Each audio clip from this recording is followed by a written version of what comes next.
prend la parole en public, c'est en général pour convaincre, ou plutôt pour persuader. Persuader, c'est se faire comprendre, c'est être cru et c'est donner envie de vous suivre. Eh bien, il y a 2500 ans, un philosophe grec, Aristote, a identifié les 3 grands registres dans lesquels nous puisons notre puissance persuasive. D'abord, il y a le logos. Le logos, c'est la parole en grec. C'est le raisonnement, la logique.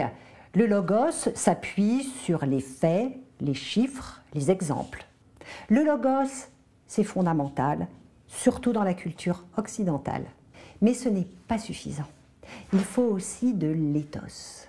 L'éthos, c'est la personne en grec. C'est ce qui suscite le respect et la confiance. Ce qui nourrit l'éthos, c'est la force de votre affirmation. C'est l'engagement que vous exprimez et c'est le rappel des valeurs sur lesquelles vous vous appuyez. L'éthos, c'est aussi les références, les arguments d'autorité. Je cite De Gaulle et je me hisse à la hauteur de De Gaulle.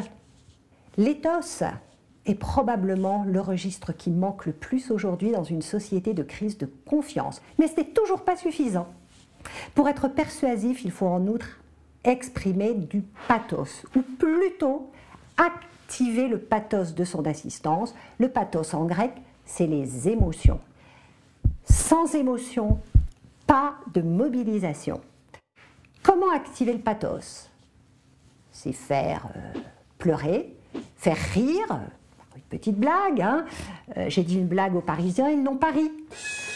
Bon, d'accord. Ça peut être faire un petit récit personnel. Le pathos, c'est créer le lien. Le pathos n'a pas bonne réputation aujourd'hui, c'est une erreur, car aucune persuasion sans émotion. Mais aucun de ces 3 piliers ne se suffit à lui seul. Dans toute prise de parole, quelle qu'elle soit, un dialogue, un discours, une présentation, un débat, vous devez activer à la fois du logos, de l'éthos et du pathos. Et vous verrez très vite le résultat.